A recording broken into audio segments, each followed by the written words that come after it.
part. Now let's move on to the reading for today from Unshakable Spirit.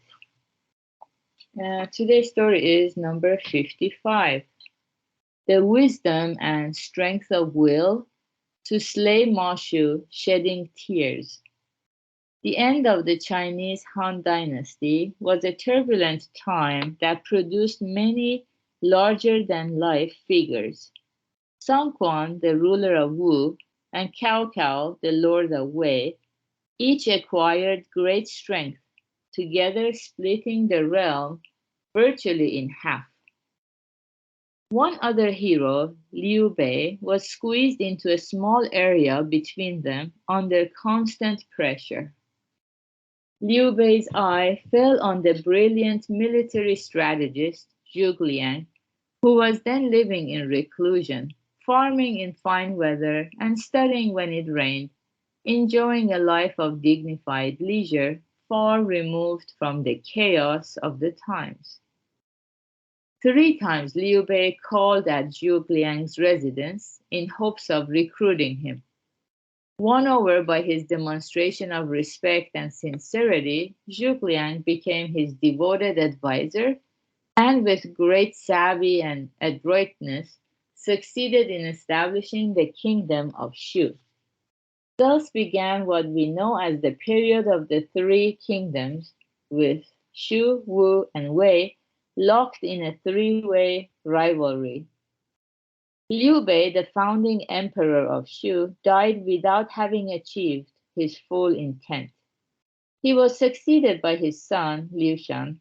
In order to carry out his late lord's wishes, Zhuge Liang stayed on to help the new emperor and lead a campaign to subjugate the kingdom of Wei. However, he was hard-pressed because he knew that his army was not strong enough to defeat Wei, and because he would be leaving the young and inexperienced Liu Shan on the throne. Facing battle against his country's great rival, Zhuge Liang did not know if he would return dead or alive. And so before leaving, he wrote a memorial to the young emperor that contained a detailed explanation of political affairs. That is the famous memorial on dispatching the troops, a document of such sincerity and insight that no one, they say, can read it dry-eyed. Zhuge Liang then set off, seizing Qishan and occupying Nannan, Tianshui, and Anding in quick succession. Then Ma Shu, a general of whom Zhuge Liang was extremely fond, disobeyed orders and caused a huge defeat. To enforce discipline, Zhuge Liang resolved that his beloved general must pay the penalty for his actions and ordered his execution. That is the origin of the saying, slay Ma Shu shedding tears, meaning to punish a subordinate for wrongdoing, regardless of personal connection or feelings. He who would accomplish great things must possess the wisdom and strength of will to be able to act against their own personal feelings. Okay, very good. So this is a story in ancient China, and yeah, those days there was nothing to do but fight for power and expand their empire, their territories. So yeah, putting that aside because that's how they use their time, many of the human beings those days. And yeah, maybe in the process, if they were able to subdue some uh, dictators or like very cruel ruler, maybe there was some merit to it. Yeah. So putting that war thing aside and the execution thing aside for punishment, when we look at history and especially the history about the wars, we can learn a lot about human behavior and also how we can apply those strategies to our daily life even today. Yeah, it is said that a person of wisdom will learn from any anything, even from the fools. But a fool will never learn, even from a wise person.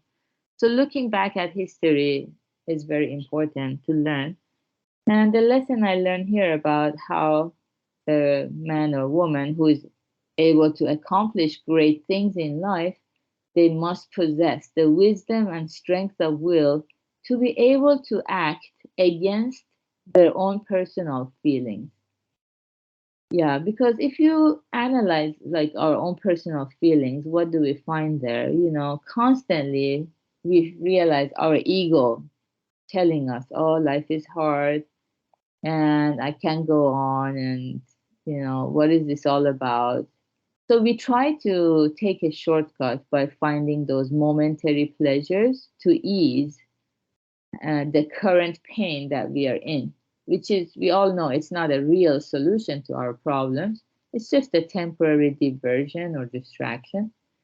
However, the more we listen to the Dharma, the more we realize the significance of true happiness, something that will stay with us. So we don't have to always be chasing after it and get all exhausted and disappointed and discouraged. Something that can stay with us, that never abandons us. Once we listen to the Dharma and understand the importance of such true happiness, then naturally we want to aspire for it more and more. And in order to listen to the Dharma or even come to this recitation meditation practice, our personal feelings always get in the way. The ego keeps telling us, oh, why bother? No one around me seems to have found the true joy in life. People just bear and grin. Life is hard. Why should there be true happiness? And there's always this nagging voice that holds us back. But if we go against that feeling, that ego, and drag ourselves to the place where there is the lecture of the Dharma, like we have all the webinars that usually we listen to on Saturdays or Tuesdays, this recitation meditation practice every day. It's especially now it's cold, it's easier to stay in the bed and under the warm blanket.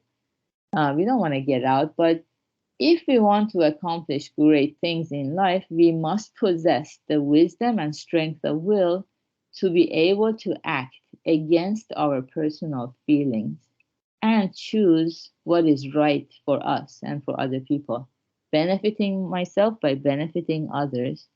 And in this way, we will be able to accomplish something that we never imagined was possible, which is a happiness that does not abandon us, even though everything else we find is so fleeting and fragile and constantly drift away from us. So, good job, everyone, for being here to aspire for true happiness and going forward together. Today's Wednesday. We're going to have Karma Lab at 5 p.m. Pacific time, and have a wonderful Wednesday. Bye.